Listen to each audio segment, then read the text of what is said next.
Welcome. Good morning, everybody, to our new episode of Mental Fitness with my favorite Republican, Christopher Maichin, who made me so proud because this past Saturday he did a TEDx talk about incredibly wise things. And I listened to it yesterday, and I listened to it like this with this like proud mom face like the whole time, just like so proud of you, Christopher. And so we're going to talk about this TEDx talk because it is stuff we can all learn from and use, and that's what mental fitness is all about. We're also going to talk about me accidentally poking somebody this weekend that I didn't mean to, and then we're going to talk about political bullying in Indiana. So it's going to be a fun show. Christopher, how are you today, my friend? No, I'm great. Thanks for having me, Sarah. Glad that we could still get it done, even though it's earlier today. I got my kids on the bus at 7:47. So you should, yeah. Today was I was I fun. was at I was at Dunkin'. They were taking forever. It's 7. I like your Christmas tree and your American Thank you. flag Yes, background. very It's very festive, very on yes, on yes, brand yes. here. So, for people that don't know, so TEDx is an independent company that's similar to TED Talks, correct? So TEDx is their independently organized TED events. So Oh, okay. The Colby Student Government Association still had to partner with TED, even though this wasn't a TED-run event. So that's why there's the X next to it. So I still have Oh, to sign a waiver to TED, like relinquishing all my rights to the talk to them.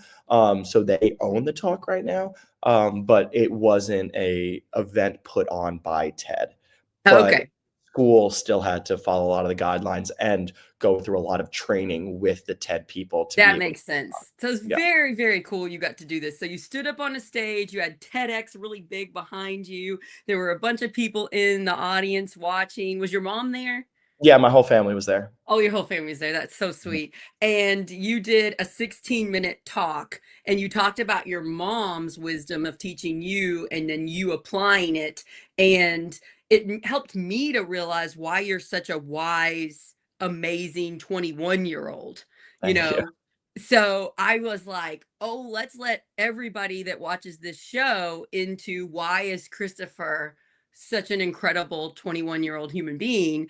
And I just first want to say, so proud of you. Like, Thank you. just being your friend, I'm just like, I'm so proud of you. And I love your all's family so much. And so yeah, so I really understood your mom more. And like, I have a 15-year-old who is a little bit similar to how you were in high school Mhm. with your issues, and the way your mom handled you helped me frame, am I doing everything right with my kid? Yeah. And it just gave me so much compassion for your mom because you can see the love there, like Mhm. how much your mom loves you, how she was like, I can't mess this up, my kid's struggling, I can't mess this up, I got to do the right thing. And then it shaped you, and here she is watching you on stage say the wisdom. I can't imagine the feelings inside that she had, but I know they were wonderful ones. So Oh, yeah, I can mean, can you break it down for people that didn't hear your TEDx talk? What are we talking about here? yeah, so I feel like I bring a lot of different concepts in, especially whether it's academic or personal narratives to kind of shape this whole thing. But truly, it did start with my mom. My mom was the inspiration for this whole thing, the inspiration for why I'm an education major, probably the way I think the way I do, and the way I go throughout my life. So when she was a special education teacher for 30 years, and early in her career, she would get so frustrated when kids would come to her and say, "Oh, I can't do it," or "You do it for me." And then she discovered the work of Stanford professor and psychologist Carol Dweck on growth mindset, and it completely revolutionized her world and transformed it. So Dweck classified people as having one of two mindsets. You either have a fixed mindset, which means that you believe that talent and intelligence are innate. So you either have them or you don't. So when you fail, it's proof of a limitation. But those Ugh. with a growth mindset believe that abilities are developed through strategy, effort, and persistence. When they fail, they don't see it as a proof of a limitation, but rather as evidence of learning.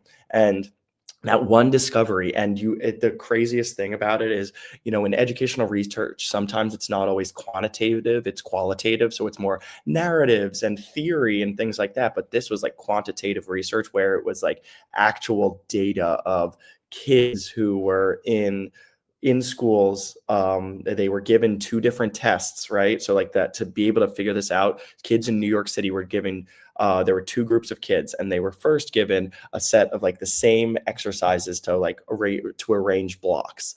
And they were given the same one. And the first set of kids was told, wow, you must be really smart after you solved that. But the second group of kids said, they responded and said, wow, what strategies did you use to be able to figure this out?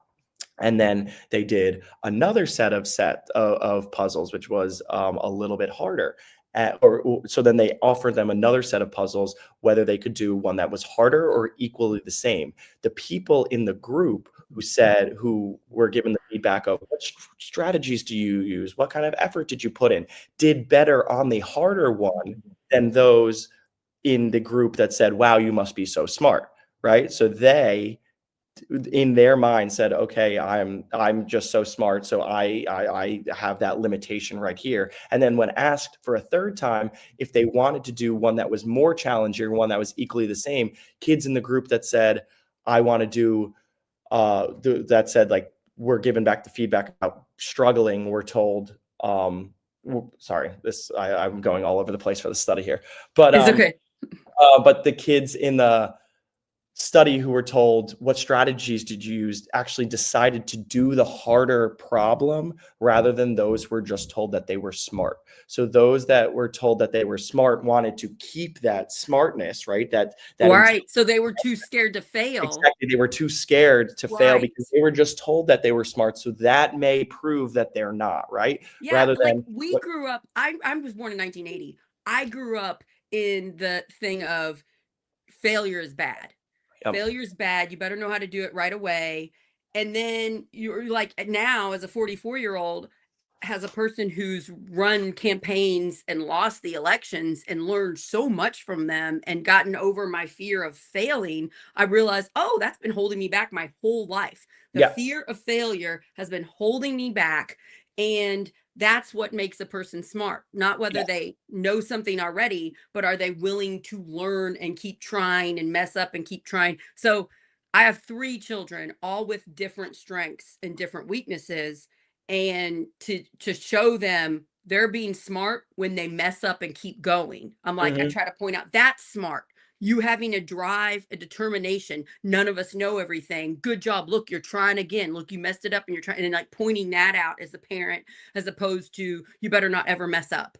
Exactly. And it's and a lot of the time I think too, and I've seen this in the educational context a lot, is people say like have a growth mindset and they'll put a poster up, right? But they don't embody it, right? They need to, like, in order for you to get another person to engender a growth mindset, you can't just say, all right, failure is okay. It's all right to make mistakes. Those are the things that you need, right? For them. But for them to actually believe it, you have to start believing it yourself. And you have to start using the language that allows them to believe it too. So my mom in her class never said to her students, wow, you're so smart. She always said, you just got smarter, meaning that there is the capacity to continue to get smarter. And when a kid ever said, I can't do it, we see it at the bottom here on the tag, she'd always add a ... yet at the end. And that yet is everything, because that means that we aren't there right now, but we can be.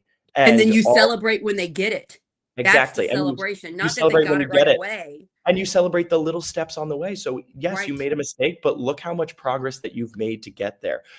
Understand the progress that you've made, right? We're not going to go from A to Z right away. All right. We're going to have B, C, D, E, F, G, right? And there's going to be mistakes throughout all of those things, but understand how far we've come, how far from A you've already come before you haven't reached Z yet, right? But you've still made it halfway, and you've made mistakes and you've learned and you've done all those things. So there's no need to feel like you're living in complete chaos right now because you feel so down and sad about life.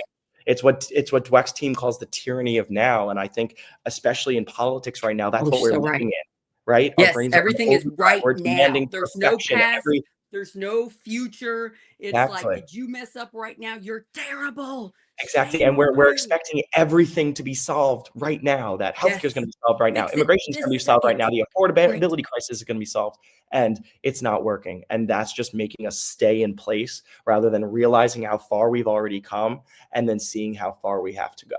I think what was holding me back, because I think I was a decent teacher. I really loved my fifth graders. I put a lot into them. I really believed in them. I did this growth mindset thing with my fifth graders, and I praised them when they finally got something. But what was holding me back was the me part. I could forgive other people for their mistakes very easily. And I could accept that they weren't going to get something on the first try, but I was much harder on myself. And it was very hard for me to publicly say, or to say to someone that I hurt their feelings, "I'm sorry. I did this wrong. I messed up. I'm Mhm. sorry." It was very hard for me to say sorry. I mean, it's one thing to say sorry when you knock over papers or something, but when it's something deeper than that, with feelings, or you Or know, it affects somebody else's life, right? Like yes. And mhm, since in the like since therapy and stuff, I'm much better at being like, "Oh, I'm sorry I messed up. I thought I was doing this and this was the right thing, and now I realize it wasn't, and I'm sorry." And then all of a sudden, I have so much more empathy for myself and for others. yeah, So I see that in my friends, because culturally, especially as women and moms, we put a lot on ourselves. yeah, We have a lot on our plate. We put a lot of responsibility, and we also get blamed a lot. Since we have so much that we're managing, we get blamed for mistakes, and they're not really our mistakes. The other people aren't doing their own accountability thing. And I've started to learn, when somebody like blames me for something because I'm managing way too many people's things, go like, "You know what? I need help. This was too many things for me to keep track of. mhm, I'm sorry that I missed this, but I need you to keep track of your schedule now. It's just I can't be the only person doing." And so, like, just learning how to say it without blame and yelling and guilt has helped my, I got a lot on my plate as a mhm. mom to three, and a wife, and we do a lot. We're all very busy. So that just like, I'm allowed to make mistakes, and I'm also allowed to ask for help. I think is Exactly. something we don't talk about. Yeah, and I think that's the problem is, like, especially in politics right now with the things that we say, right? Like, we can't make mistakes, right? It feels that way, like, because we're gonna get completely attacked and blamed for one little word or phrasing that we used, um, and, like, that doesn't help us at all, right? So we're not allowed to acknowledge our mistakes in politics because apparently they're the worst thing in the world, right? And we talked about it a couple days ago. If a politician just said, "You know what? I was wrong. Yeah. I I thought changed this it. was the I best thought thing, this and now before, I and know it's now not. and Yeah. I've evolved," right? And that's what my whole thing is about, is Growth stop being mindset. revolutionaries, but become evolutionaries, understand and learn what from the past of what made us strong and strengthen those things, and change the things that held us back and made us weak. Like, that is what true evolution is, and that's what we should be doing right now. Yeah. I want to talk a little bit. I love in your 16-minute talk, which I will post on Facebook, everybody, so you guys can watch. Because you sent it to me when it was right at your spot. I'll send it that way. So you Great, click yeah, on it, yeah. it'll start, because it's not at the beginning. There's a lot of talks. Mhm. Um, so anyway, I love how you talked about your own mistakes, your own, what people would call failures, and now you realize they're strengths for you because you're Yep. learning from them. And you talked about your own struggles in high school with OCD. Yeah. And my son has something similar, not quite OCD, but it really resonates with me. I think a lot of teenagers, a lot of high schoolers and middle schoolers are going through similar things that you did and you came out of. Can you explain what you were struggling with and how you got out of it? And if you're a parent watching, or you're a teenager watching, maybe this will help get you out of it, because I think a lot of people have something similar. Yeah, well, the first thing I'd like to say is, like, especially for high schoolers, you assume that, like, if you have, like, your own mental health stuff going on or problems, like, that you're the only one compared to everybody else coming to college, and, you're a lot more open with your friends and stuff. Everybody struggles, right? So like first we have to acknowledge that fact that everybody's struggling. The You're person that you not alone. exactly, and the person that you think may exude the most confidence ever may be the most shell of a human being inside their own mind, right? You don't know what's going on in other people's lives at a lot of times, and a lot of times people are carrying a lot of baggage that you may not see. Um, and like that was very similar in like my experiences, as I wasn't going around being like, I have OCD, I have OCD. At first I didn't even know that I had OCD. So it started with like having to pump the soap in increments of 3, and then it would have to be a 6, but I couldn't hit 6, so then it would have to go up to 9, right? Or every time So I the OCD is a obsessive compulsive disorder. obsessive Yes, compulsive disorder, yes. I should have said that at the beginning. Mhm. Yeah. So, and then it was things like I had to like if I touch something, the last thing I touched of it, I had to hit my middle finger on my left hand, and the nail had to hit the skin for some reason, right? And I was okay, thank God, my body feels fine. I'm satisfied. If I touched one of my So you had like a good friends, urge. You had to I do had a everything a bodily certain way or urge. you would feel very tense, right? Exactly, like, if I touched one of my friends who was bad at lacrosse, I felt somehow his bad luck would rub off on me, right? And I would have a bad game. Oh, Or wow. even when I was in the hospital seeing my grandpa when he was diagnosed with cancer, I felt like I was breathing in the cancer, and I had to be like, to, like, get it out, right? Even though Huh. that's not even It just sounds like biologically a possible. terrible I have so much compassion for your younger self. It sounds miserable. And And the did thing you is tell anybody? Did you tell your mom, "Hey, no, mom, I'm pumping the soap in threes." You kept no, it all to and yourself. well, because at that time, I thought that this wasn't a common thing, right? I resigned myself to the fact that I would live with these things for the rest of my life, and that's just the way I am.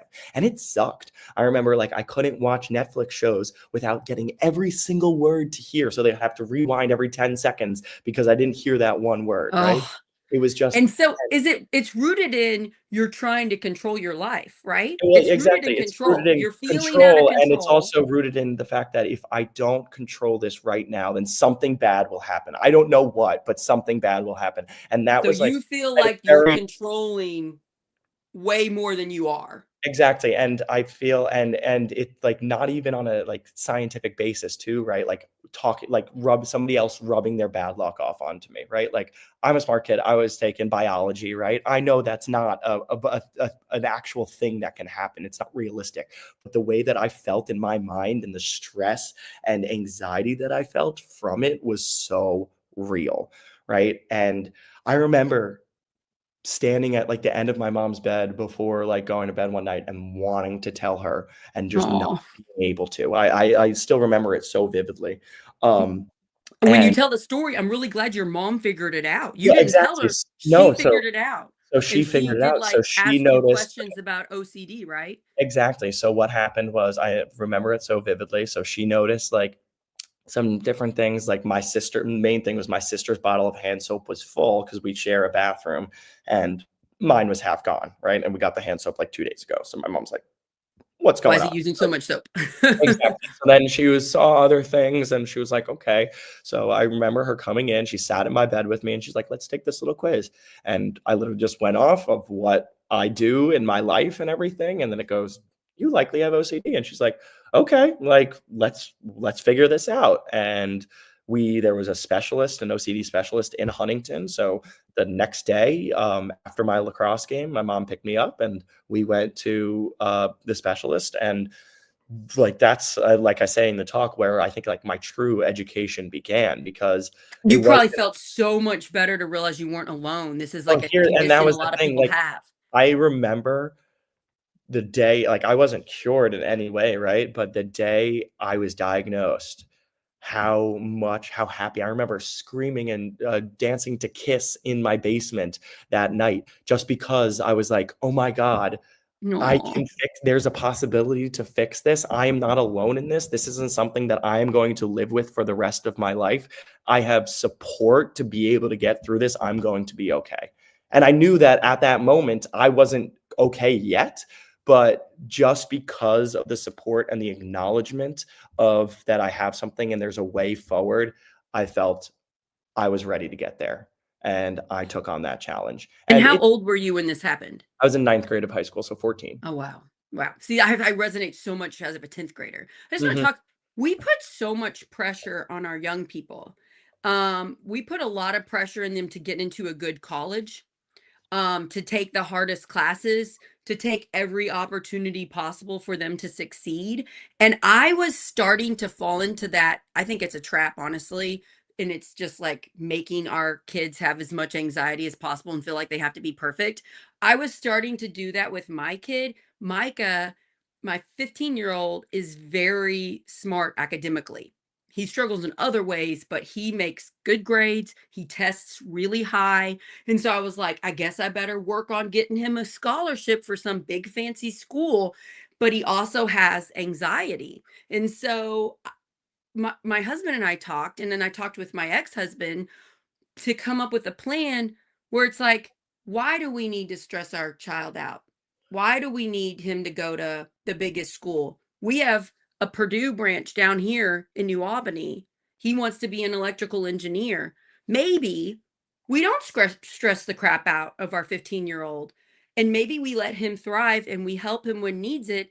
And maybe he goes to that school, which is a lot cheaper for us. I can already pay for it, as opposed to I would have had to take out a bunch of loans if he goes someplace else. So, And he's gonna be an electrical engineer. I think he'll be fine with his career afterwards.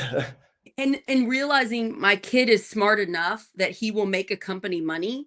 Mhm. He doesn't need to go to a bunch of classes he doesn't like so he can put them on his resume, or a bunch of special things. Yeah. He likes marching band and winter percussion, and he likes math. So let's do those three things. Let's do Mhm. math club, and then let's like calm it down, because my kid is stressed out enough with his own issues. I don't need to add to him. So I feel like that's just doing that is very different than the moms in my area that are like, well, my kid's smart, so I better work an extra job and save every penny so they can go to this big school. And I'm like, really? Is it really that big of a difference sending him to a really expensive school or sending him to a local one? It's like our culture trap puts just so much pressure on our kids and the parents trying to get them into those schools. Oh, yeah. Yeah, yeah. I Well, think that because, like, college has when my grandpa was growing up, college wasn't a common thing, right? This is my dad's dad when he was growing up in Brooklyn, right? Like, he would always say, like, "Oh, everybody was, like, so impressed. Oh, a college man," right? And where me and my sister are like, "What are you talking about? Like, everybody goes to college." But at that point in the 40s and the 50s, right, that wasn't a common thing. And nowadays, everybody goes to college. So, and you see in so many um, careers now, people are starting to like drop the need for college degrees, because really, what is an undergrad degree going to do for you when you're going into an entry level position, right? there's a Um, lot of like, once you get hired, you go to this specific training to learn how to do that job. exactly. I mean, the majority of people, like, I have a lot of friends in finance. They say everything that they've done at their internships and their jobs working for big banks, they learned on the job. They didn't learn in their economics classes, right? Right. Like, Like my they best training to be a teacher was the on field, go to these different grades, teach these kids. And then I would get research in my classes of what would work, but it was, on the job. Now, college is really good for people to meet other types of people. Mhm. Like I went to Bloomington my first year, IU Bloomington, and I learned a lot about different cultures. And there were a lot of people from different countries and things that I hadn't been around in Floyd Knobs, Indiana. And so I think that that is really important. And I think the fact that we're so in our own little neighborhoods and we don't get out and travel the world and stuff, I think that hurts us and keeps us fearing otherness. Mhm. But Definitely.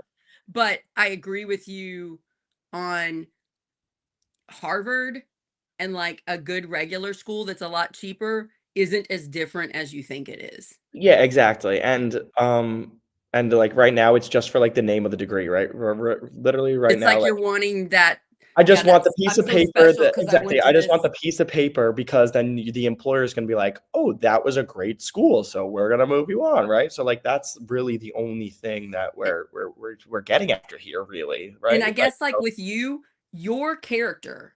your talents, when you come into a room and speak to someone, shines for itself. You don't need a fancy paper saying you came from such and such. You stand on your own. And I think that's what I'm trying to do with my child. Mm. He's going to need to get a degree. He's going to go to college for electrical engineering if that's still what he wants when he graduates. And having confidence in his ability as opposed to the fear of he better have some fancy name tied to that degree. Yeah, It's exactly. just I it's just think a fear thing. I think that like you look at people like politicians even right now and CEOs and like not all of them went to Harvard. Like some of them did, sure. Not all of them went to Yale, some of them did, right? But it's people that went to their colleges, some of them went to state schools, some of them went to work failed out in high school, right? But they used their abilities because, academic abilities doesn't necessarily mean you're going to be successful in life, Right. Yeah. right? Yeah. So Right. they used their abilities and their strengths and they strengthened those things, right? And they were able to maximize their potential because of it. And it wasn't because of school. Right. But school does help some people. Like I've learned so much, especially for Me too. politics I learned a lot in and school government too. and things like that. I love Right. school, right? But it's not necessarily the thing that is going to make a person successful. You know what's more important than the fancy degree? The 16-minute talk you just did on Saturday. The learning that failure is really important. The I can't yet. Who is the singer that's got red hair that he dated Taylor Swift? What's his name? Ed Sheeran. Oh, Ed okay. Sheeran Scott. Ed Sheeran has posted on his Instagram. I've seen it all over the place. I'm so glad he said it, where he said people ask him about his success, and he's like, I don't want to talk about my success. I want to talk about my failures. I want to talk about the times I got up on stage and there was one person and I sang a song and that one person booed and I was terrible. And I want to talk about how that didn't make me go home and say, guess I'm never playing again the rest of my life. That was a failure. He said, Mhm. I failed so many times over and over and over and over again. He said, we need to focus more on that and the fact that I didn't give up. That's why I'm successful now. And I saw him a long time ago. I'm going to say like 13 years ago in concert with Snow Patrol. He was opening and nobody knew who he was. And I listened to him and I was like, that guy's talented. I think he might be big. And so like that's what we have to learn. Failure is good. Hopefully you fail in ways that don't hurt other people that you can come back from. I understand that some mistakes cause harm. I get that. But you yourself doing something and being embarrassed by the failure is so important. Mhm. Oh, 100%. I think one of those things. Sorry, my roommates are just leaving the house right now. Oh, I that's adorable. Little Um, college kid. no, I think, and I forget what the quote was, but in my life, I feel like I remember the failures more than like the wins, Oh and yeah. more of it is like the feeling of the failure, right? Mhm. And I think the problem is like we have to allow ourselves to be like, this sucks sometimes, right? Like Yeah. sometimes you can't just say like, okay, like this happened and I'm everything's fine. I'm better, fine. right? Allow Exactly. yourself to feel bad about it. Exactly. Allow Yeah. yourself to feel bad. That's so important. Sorry. Yeah, like Chris, I ran for state house. Pretty sure I wasn't going to win because District 70 in Indiana is very gerrymandered to be rural, but thinking I was going to do better than I did. I got 27% of the vote. I was thinking I was going to get mid 30s. And that hurt. Hmm. And Tim didn't do as well as we thought. And that hurt. And Tim and I, we met up and talked the next day and just kind of looked at each other like, this hurts. And we let ourselves be hurt for a little while. We didn't try to like stuff it up and act like we weren't embarrassed or we Hmm. weren't devastated. There were a lot of other reasons to be upset that the day after, in our opinion. But since I'd lost before because I ran for county council 2 years before that, that helped a lot. But it's okay to acknowledge, yeah, I thought I was gonna do better. Hmm. And then it like once you realize you can handle that, I can handle that again. I'm running again. I'm gonna admit if I Exactly. do worse than 27% this next time, it's gonna hurt. Yeah. But I'm still gonna try. So I think we're so scared of the negative feelings, it Mhm. prevents us from doing things that would be brave, that would help our lives out because we stop at that step of the bad feelings. Yeah, and I think, the best or, like, the best piece of advice I could give is, like, just fail once, right? Just fail once and realize how not terrible it is, and then being like, "Okay, I can do this again," right? And sometimes you gotta embarrass yourself, sometimes you gotta make a fool of yourself. The amount of times I've done that and been like, "Oh my god, I can't believe I just said that or I just did that," right? But we learn from it, and then we don't do it again. Maybe we do repeat the same mistake, but then we learn from it again, right? So, it's all about having the ability, to fail, to make mistakes, and not kill yourself, because of it. And even Right. if other people attack you for those mistakes, be like, "No, Which wait, I I have did a get growth attacked. mindset." My Exactly, my people that don't like me used it to explain why I'm a terrible candidate, you know? exactly. Yeah, And yeah, you yeah. say, "Okay, I'm a human being," right? How many you guys have, made a lot of mistakes in your life too, right? Even though I'm putting myself on this platform, I'm just as human as you are. So I'm gonna right the ship. I'm gonna do better, right? But I failed, and look at how strong I've come out as a result of it. Look at you running for county council and then state house, and now running a podcast and Project Next, and having Yeah, I was gonna say that. having So people I'm all over the place, right? I'm And getting really nostalgic because we're about a year ago, Tim and I came up with Project Next. And then we mm, sort of started it in December, but we really started it officially in January. And so we're coming up on the year. And I remember in my head thinking, well, this might fail. And it still might fail. mhm. We're still new. And I had to be like, can I handle that? Because people will use it to say, well, look at that Sarah Blessing. She can't do anything and succeed. And I had to be like, yeah, I'm okay with it. But I had to sit in it a minute because that's a possibility. And if I wouldn't allow myself to fail, I never would have started this. You and I wouldn't be having these conversations. I wouldn't have had that proud feeling of watching you on your TEDx talk. I'd be denying myself all these incredible conversations because of my fear of failure. Yeah, and that's the biggest thing is just fear of failure itself doesn't allow you to explore the possibilities of yet, right? Like, Yet, just because you think that you may hit a limitation at some point, it doesn't allow you to explore the possibilities of what if I didn't hit that limitation, or what if I did and I got over it and then I was able to do this, right? Yet allows us to say, we aren't there right now, but we can be, right? right, And right. that's exactly the same thing with Project Next, because in the beginning it was like, okay, let's see if we can get this thing even off the ground. You got it off the ground, that was the first hurdle. And now it's like, all right, let's expand the base. Let's bring more people on. Yep, And we made mistakes bringing on Scott, now taking him off because you realize that that was a mistake for this specific podcast. So this podcast in itself, for the year that it's been around, has evolved so much well, you're so already, right. And if we right? didn't have the growth mindset, we probably would have failed already. We've had to You could have change looked and and said, figure "Oh, it I got out and 12 kind of views go on a." with what Exactly. You could have said, "I works. got 12 views on a video. We're not going to do this anymore," right? But it's like, Right. no, let's get 13 next time, right? Right. Just And like I had to do this too, Christopher, not judge an episode on how many people watched it. Because and then that's so every day hard. I'm upset. If I'm trying to get validation from how well something did on the social media, I'm upset most of the time. So instead, it's the quality of the work.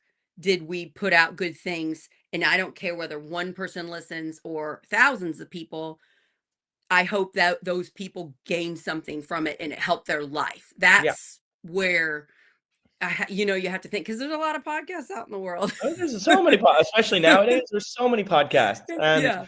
and for one that isn't screaming at each other and isn't a spectacle all the time, Yes. right? It's Yes. hard to sometimes make that dent. But I think that's the greatest thing about Project Next too is your ability to stay grounded in your values of being And like self-correct. artisan. Sometimes we mess Exactly. up and fix Exactly. it. And you Sometimes know we what mess up. also sets us apart? We're live. Yeah. And we did that for two reasons. We go live because I don't have the patience or the time to edit all of this content.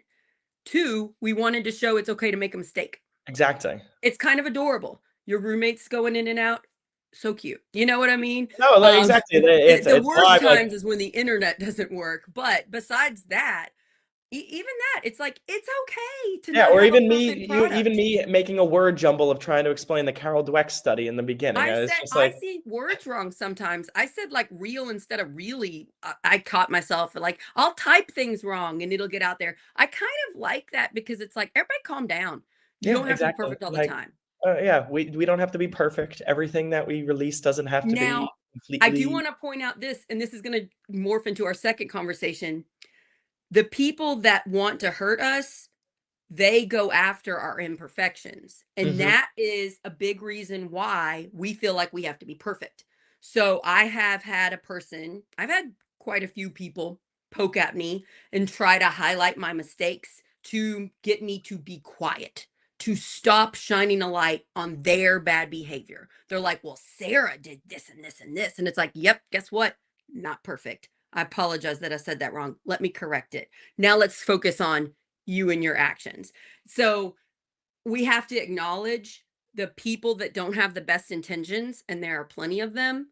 They will go after your imperfections. That's why it's so important that we realize we're human beings. We're allowed to make mistakes because mhm. that will happen, especially like I'm trying to be one of these top leaders in Indiana and I'm trying to pull Indiana out and be a better state.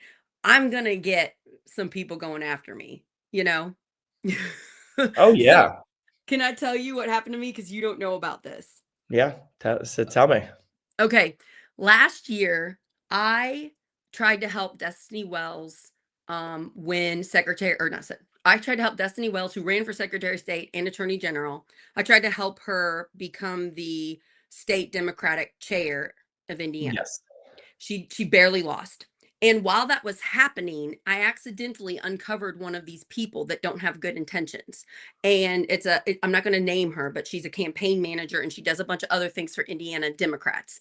And I found out she was spreading fake gossip about Destiny to the people that would get to vote whether she becomes chair or not, because this person wanted the other person to win.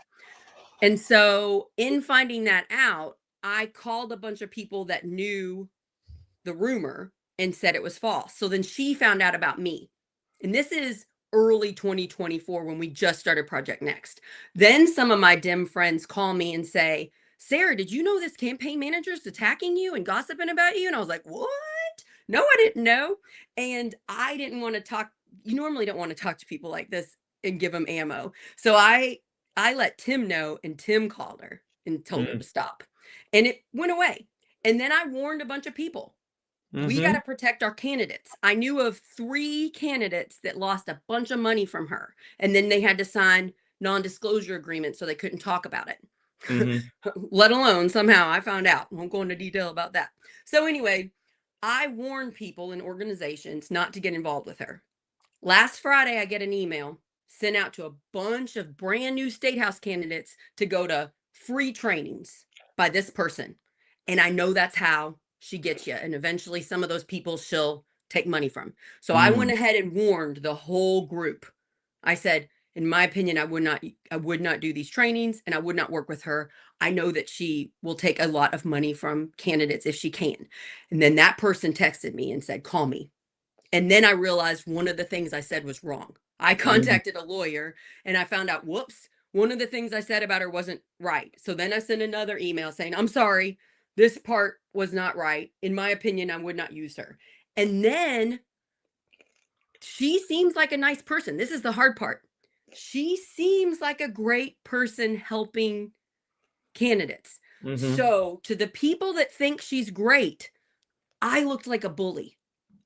And so I was getting text messages, Sarah, why are you being a bully? Isn't Project Next all about being kind to people and unifying and forgiving people for their mistakes? And I was like, I guess I need to clarify.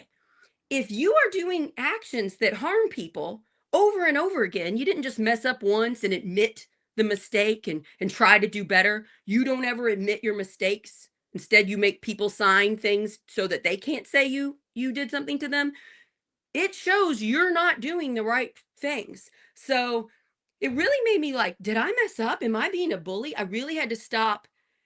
And that's when I realized this stuff is hard, Christopher, Yeah. because now some people that were my friends legit think I'm a bully. And I told them, and I told them the evidence that I had, and they don't believe me. Yeah. So, yeah, I I was actually have wondering a about your very thoughts on that. similar story.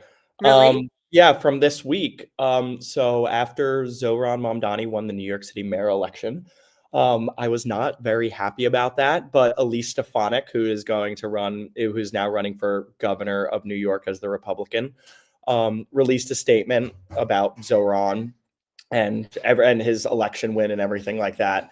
And in it, she called him Kami Mom Donnie.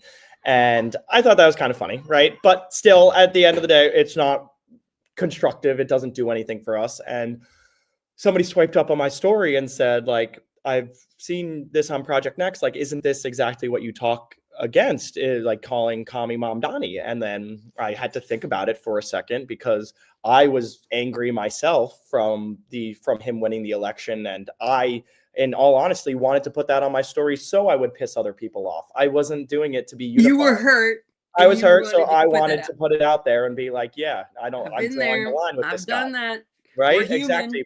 But then in that conversation, I admitted, I was like, you know what? Like, you're right. Like, I don't agree with the phrasing of everything. But it's also that made me realize that when we just repost something that another politician did, right? We automatically assume that that person embodies all of the beliefs and values of that person who just did the post, right? So now that I just put Elise Stefanik's statement, which is more of me posting, it's time to save New York with her as our next governor because Zoran just got elected, rather than just calling him Kami Mamdani, right? But everybody assumes, okay, I agree with everything in that statement, and they should, because I posted it on my story, right? So it's so hard, and it's even the things that I preach on here to be unifying. Yep. Sometimes I can I even know go I against, mess up sometimes right? too. I It's mess it up, hard. and it's hard because we get so angry and we get super emotional because politicians have tapped into the emotions of people now to get them angry about issues Yes. And that look at what our America looks like now because of that. exactly. Yeah. But but I was like, you're right. Thank you for calling me out on that. And then we had a discussion about the issues in New York and didn't agree on much about that. But I was like, yes, thank you for calling me out on that, because you were right that that wasn't unifying, and it didn't do anything constructive.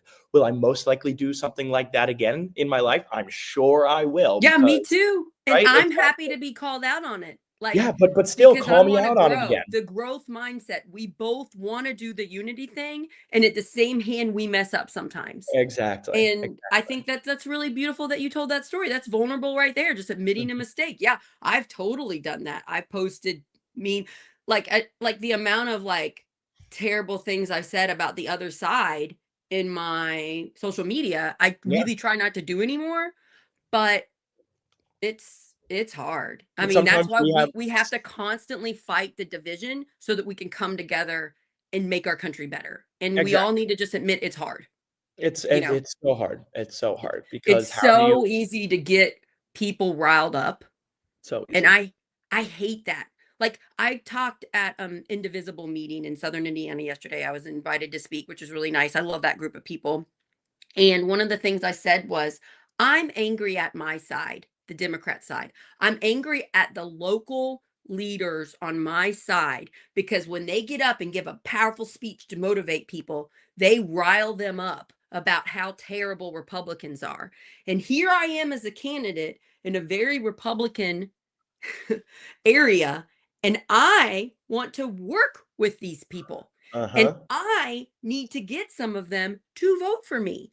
If we're riling up our volunteers to think how terrible they are, how are we going to get them to go out at our big festivals and stuff and talk about me to get them to vote for me if they think Republicans are evil and there's no chance, they shouldn't even try? How are we going to win elections? So I'm upset because you're preventing me from ever winning in my Uh-huh. gerrymandered Republican district. Yep. You Democrat leader right now.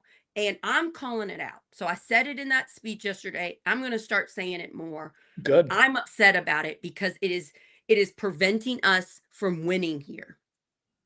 It is, and like, and that's what I think people need to realize in deep red, deep blue states, right? Like for me on Long Island, like I'm happy that like I have a Democratic representative, right? But Tom Suozzi, super moderate. He was one of the 6 House members to vote to reopen the government yesterday.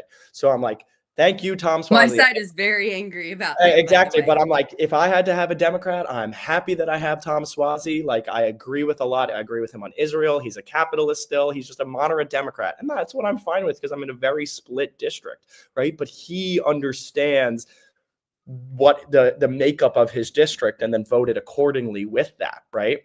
So what Democrats have to see is that, okay, like we have a lot of Republicans in our district, right? And a lot of Democratic policies could be appealing to some of these Republicans, but we can't go further to the left or just bash Republicans nonstop for all of the terrible things that we think they're doing. Because in Indiana, like you said, you and my uncle only got about 30% of the vote. You need 20% of those Republicans to swing I over, know. right? So I there's know. no way of you ever winning without expanding the And tent. the amount of times Tim and I are told we are wrong by the very far to the left people is so many. And they are so stuck in their bubbles. They only hang out with far to the left people. So they Mhm. think there's way more of them than they are. Oh my God. Yeah. And it's so hard. And Tim and I have just been like, well, let's just maybe not focus on the far to left group since there's so few of them. We just aren't going to take it personally when they go after us. And we're just going to focus on the unity message. Yeah. And it's hard because they personally go after us. Like they Yeah. tell us we're wrong over and over. But again, it makes us stronger. If we can stay not petty, if we cannot let them bring us down and get us gossiping and mean, we can do what we need to do. But I am going to admit, human being here, it hurts. It hurts. You know, for some reason, people think when you run as a candidate that you can get bullied all you want, or if you're a celebrity, you can get bullied all Well, you want exactly. because And you're people rich and justify famous it and saying, attractive. And it's like, oh, we're all human beings. they put themselves in that position, so therefore they They're are, entitled to they're that. entitled to everything that's happening to them. It's like, no, you can be a normal, genuine human being and understand that they are doing this because, I mean, everybody has different reasons to run for, but you hope that their reason is because they want to represent you, right? And you're the one who led them there, and you're just as human as the person that you voted for. So let them be human too. It's the basic philosophy of our problem right now. When you think another group of human beings are monsters, you lose humanity. Yep. That's how we have awful things like World War II and awful things like what's happening with this ICE thing. The acting like people with brown skin from another country are evil because they're different from us. When you take a group of people, so Democrats have done that to Republicans and Republicans have done that to Democrats, and it is our biggest fault destroying America right now. And we have to stop dehumanizing people. Every single person from Barack Obama to Donald Trump is a human freaking being. They are no better than us and no worse than us. And when we vilify them and we shame them, we make them go more extreme. So, Mm-hmm. how is that helping? How is what you're doing helping? And Exactly. also, it makes you look like a bully, which is where I struggle because I'm calling out someone who is not a good person at this job and abuses that power. And then, but they seem nice. So then I look like the bully. So this weekend, I kind of came to the conclusion of, did I do the right thing? Well, I wish I wouldn't have said the wrong, incorrect information about the person. But So the I good messed thing is up that you there. corrected it. I corrected it. But also, yeah, I'd do it again. If I could have groundhog that day and see that email, I would have wrote the email better without the incorrect information, but I would still call it out. And I Yeah. would still look like a bully to people that don't believe me that this person isn't doing things for other people. She's got Well, her own ill and intentions. It's her intentions that I'm shining a light on. It's yeah. that's the difference. And I think when people support someone, then they adamantly defend them no matter what, right? So just by you calling that out and like, especially when you call someone out within your own party, then it's like, you're betraying. Why are you not railing against Republicans and saying this against Republicans right And now, I right? do against Republicans too. Exactly. I do it But about it's like, everybody. no, there you can call out corruption and BS anywhere within your own party, within the world itself. So it's not the sole factor that Republicans are the ones only making mistakes, or on my side, that Democrats are the only ones making mistakes. Let's realize that we're making a lot of mistakes within our own parties right now. We have to look Yeah. at ourselves before we look outward.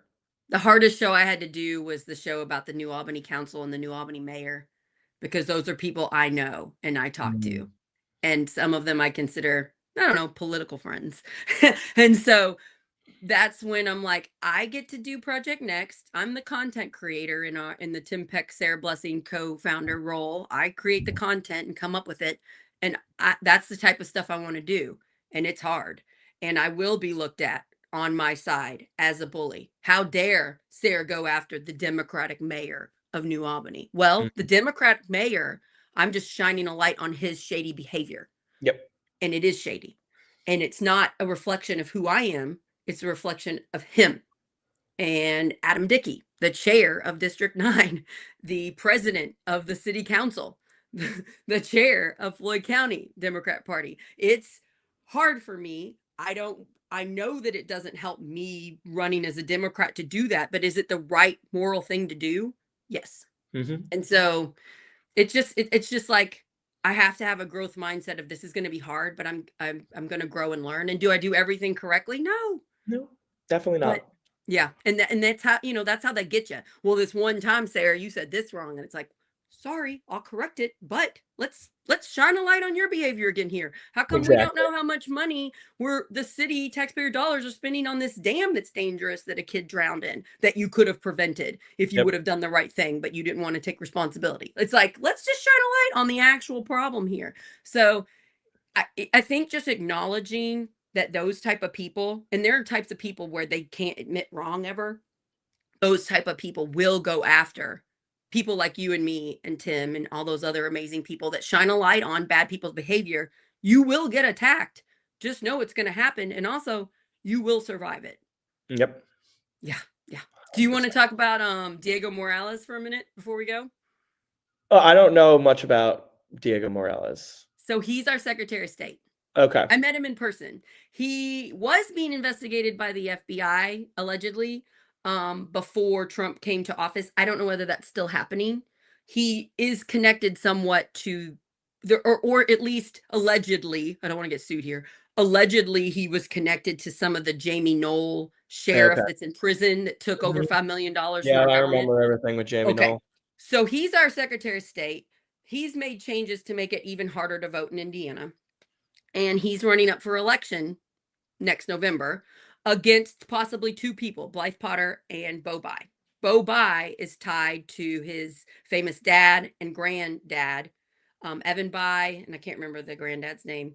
They were like governors and senators and stuff, so the name is famous.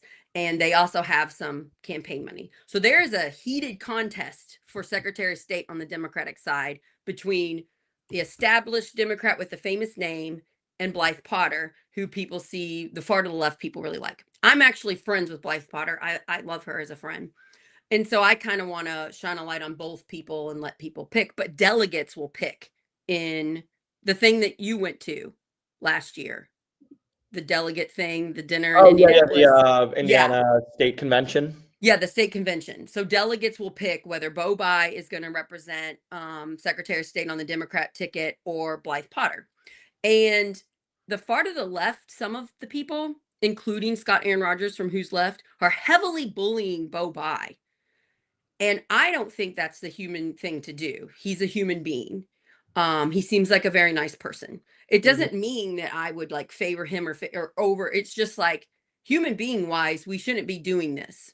We should Exactly. just state the facts of what each candidate would do for Secretary of State, and everybody should vote for who they think is better. Yeah. So Who's Left has been making posts calling out how terrible Bo Bai is. Diego Morales this week, our Secretary of State, shared on his social media a Who's Left post bullying Bo Bai, laughing at it and saying, ha ha, even the Democrats in Indiana don't want Bo Bai because they're scared of Bo Bai winning this and possibly winning Secretary of State because they have more money for their campaign. They have the famous name. He's an attractive guy. Been in the military. He just got out. That's why he's finally able to run for something. He's well educated. I think he's a lawyer, maybe. So they're nervous about him. So here they are using our infighting to make us look bad, and I don't think that's good. What do No, you think? I think it's terrible, and I think on either side of the aisle, the other side takes advantage of when there's internal division within a party, right? And Oh yeah, that Democrats do is that. We love it. We love it when there's exactly. You infighting on the love Republican when side. Marjorie Taylor Greene goes on The Oh View and yeah. talks out We're against eating Trump, that right? up. Exactly. So yeah, I mean, I think that Diego Morales is probably like, oh my God, this is perfect for me to be able for my race because I'm going to divide the Democratic Party even more. But also just like on things like that, especially people so far to the left talk in so many generalities about what they don't want, right? The straight white man, right? Like the It's straight like white man. let's It's like not judge a person for their skin exactly color or their we're background. exactly Let's just that's say going they're against wrong. everything that you guys preach in terms of tolerance, in terms of openness, in terms of loving somebody, right, for who they are, judging a person on the content of their character rather than the color of their skin, okay, or by their class or anything like that. All right, so maybe instead of saying, oh, he's an oligarch, he has family, blah blah blah, listen to him, listen to his policies, listen to what he wants to do for the state of Indiana, and then decide whether you want to vote for him or not based on that, not based Yeah, on the generalities that you're saying, oh, because he is, he resembles colonialism as the straight yeah, white man who's yeah. attractive, right? That's Like, what they're no, that's doing. not what That's we're what the doing far here. left are doing. And I'm friends with Gary Snyder, and he has the Snyder Report. And he is friends with Bo Bai. So he had Bo Bai on several times. And when this was happening, Gary texted me and said, did you see the episode I did with Bo Bai? Look at this minute of it. So I went to it. Bo Bai brings this up. He goes, I'm going to acknowledge I've had a lot of privilege.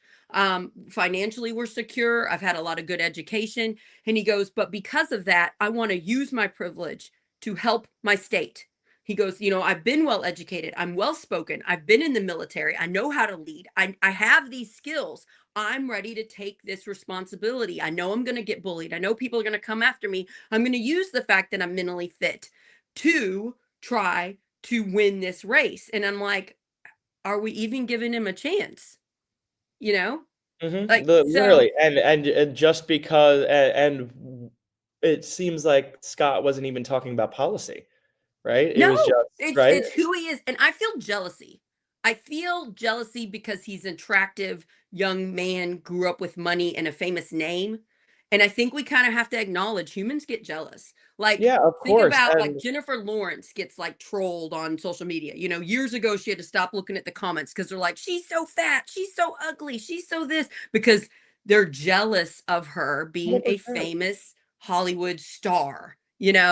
And she's a human being, and that stuff hurts her feelings. So we just got to acknowledge our own jealousies here, because that's what I think that's where it's coming from, honestly. It's more of a place of it's jealousy and envy. It's that they wish that they had the platform and position that those people did. So they assume, oh, because there was some nepotism and he was a rich guy, then that's the only reason that he's in this position of power or about to be. So therefore, we can't have it happen. But we live in a And look at pluralist Andy society. Bashir, Christopher. Andy Hmm. Bashir narrowly won his race for governor in Kentucky. He's the Democrat in a very red state And he's because got his he's got political dad pedigree to him, right? his Yeah. dad was a famous Democrat governor who was very moderate and cared about unity, and his message matches up with Project Next. So if you're against Bo Bai, are you against Andy Bashir? Because if you're against Andy Bashir, then we'd be having a Republican governor in Kentucky right now. Exactly, and that, or even Democrats with J.B. Pritzker. He is the heir to the Hilton hotel founder, Yeah, or isn't like, he a billionaire? yeah, the billionaire. He's the heir to the Hilton Hotel Corporation. Like, and he is your biggest Democrat. Is one of your biggest Democrat governors, and might be a front runner for president, right?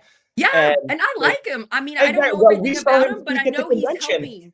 Yeah. but we saw him speak at the convention, and he said, like, I know, like, but he started like, what do you want to hear from a billionaire right now? Like, I'm a Democrat, like, but like he acknowledged it, right? He Yes. acknowledged his privilege, but then talked about what he wants to do for people and how his life made him think that way. And he's not saying that he wants to take care of just rich people, right? You're right. And the other thing I want to point out is this doesn't help my friend Blythe Potter, because when other people heavily bully the other candidate, it makes Blythe look like a bully. Blythe's not doing it, Mm-hmm. but it doesn't paint her in a good light. So if I were her, I'd stop it. I'd say, Well, take yeah, that crap exactly. And down. I It went on a hurts me. podcast. I went on a podcast with Blythe, and she was super nice woman, everything, but in a conversational setting, it wasn't great because I didn't, and it was 3-1 on it, and I still think I've held my own for them, but I would get talked over, I would get interrupted, I wouldn't be allowed to finish my points because each and every time it was like, no, I have to disagree, disagree, I've disagree. never seen your family so worked up before. Is Oh my during God, that I know the live. amount of They text were I like, was "Mark, getting. our baby, And no, they're what like, does this woman, oh my that God. mean?" I know. Oh man. Yeah. Yeah. So we need people representing us that are going to listen to the other side so that we can hear their viewpoint and then come together rationally. Is that what you're saying? Yes, Yeah. exactly. Yeah. And Yeah. not place a marker on someone and say they're a rich person or they're a straight white man or they're just a woman even, right? Like just by labeling those people those things and then assuming what the result and what kind of people that they are going to be goes against everything that we have worked for in terms of equality and liberty in this country, right? Is judge the person by the content of their character rather than their political, ideology, rather than, which can play into the content of their character, rather than the color of their skin, rather than their sexuality, rather than how much money they have, right? All of those things can affect a person's character, but at the end of the day, they don't make that person's character. So examine a person for who they are. You're so smart. This ties into the beginning of our conversation. Christopher Maichin, smartest 21-year-old I know. Growth mindset. We're stuck. The far to the left, the people that are angry and that are bashing and that are bullying are stuck in this. They can't grow and change. They can't admit that maybe Bo Bai isn't the evil person they think he is, and they need to take a step back and acknowledge their own imperfections are making them assume the worst about this guy. It's a growth mindset. Let's all take a step back. I get it. When I first heard all this, I was starting to have those feelings too, where you're assuming the worst about somebody. And then I had to take a step back and listen to what Bobai was saying, and I really liked it. So it's, we all need to have a growth mindset, especially in politics. If you're a Republican, you need to have a growth mindset on your Republican side. If you're a Democrat, you need to have it on your Democrat side. We can't get stuck in our, no matter what they're saying, we have to go along with it because that's our tribe we picked, Yep. you know? Um, and so I really like that. I really like if we all just had a growth mindset and allowed ourselves to grow and change and evolve. I know I've had to. I'm a whole lot different of a person than I was like 10 years ago, you Same here. know? Yeah. And I'm interested about what am I going to be in the next 10 years? How much am I going Exactly. to evolve and grow from there? It's exciting as opposed to I got to cling to the beliefs that I think right now with all my might and I'm going to be judgmental and angry and lash out at people. Let that go and be like, I bet I think some things right now that are wrong. And I bet you're going to help show me to them. And same Exactly. thing with you. That's what we do with this show. Yep. Yeah. Oh, okay. So in 2 weeks is Thanksgiving. Are you going to be with Tim? Yes. I was wondering if we could do a quick half an hour Oh, that would be fun. Thanksgiving Yeah, since both edition. of us will be You together. and And Tim and he's me. staying at my house for a couple days before it too, so I think that will Well, let work. me know if we want to do it before it. But Okay, let's do a we could. thing. I want to do a Thanksgiving mental fitness with you and Tim in person. Yeah, no, I think that would actually be great. I think on the Tuesday he's coming to my house, the Tuesday before, so Tuesday or Wednesday we could probably do it at So my house. let me know. So guys, I be will. on the lookout for that. It might not be Thanksgiving. It might be the few days before. We're going to have a special Thanksgiving, thankful gratitude episode, and we're going to tie it to Project Next in our own lives. And we really want to hear like your gratitude stuff on the show too. So I think it'll be a really beautiful episode that we could all use some gratitude right now because, whoo, things are divisive and tough out there. And I want to dedicate this episode to your mom. Oh, thank you. I don't think we would be here. Well, obviously, if it wasn't for Tim Peck and starting Project Next, but for your mom being such an incredible person, Yeah. raising such a freaking incredible son. Well, thank you. Just big hugs to your mom. I really got to know her more through your TEDx talk. I'm glad. Oh, I have so much love for her. Really proud of you. Thank you. Again, the glowing pride face just won't go away when I see you or think of you because I'm just so proud of you, my friend. Yeah, I really really appreciate beautiful it, talk. Sarah. It's Are people you like pretty you proud of that yourself? help me come up with these things. It's just conversations like this that, Being really, vulnerable. yeah, truly. And, connecting with a person and realizing that we care about a lot of the same things. And even though we're on different sides of the aisle and we want the same things for our country. And just side note, I love Scott Aaron Rodgers. He's a friend of mine because I know I went after some of the things he's doing, but I deeply love him. Yeah, exactly. That we And I go disagree with what after the he's person's doing politics and not publicly. the person, right? But I Exactly. love him as a person and I don't want him to be bullied at all. Yeah, because it's hard. This is hard when we're talking about real things going on. When Diego Morales is showing his stuff, I think it merits us having a discussion about it because Yeah. I'm trying to save Indiana and Yeah. I can't do it alone. And it's not like I have so much power. I'm using my little tiny bit, my little voice to try to help. And I just want to acknowledge that. Love them. Don't want anything bad to happen. Love Blythe. I'm looking forward to getting to know Bo. I don't know him right now. And yeah, it's just hard. Yeah, it's very Okay, have a wonderful day. You're going to something fun, some sports Yeah, thing? the Jets-Patriots game tonight, so should be a good game. Hopefully, I Footballing. mean, I football. watched 4 years of Floyd Central football games, and all I knew was somebody would say they're almost gonna score a touchdown because then I had to put on my snare drum really fast and play the school song. Never learned one thing about football. That's crazy living in Indiana. I mean, I know a little bit, but mathing for fun is not Sarah Plessy.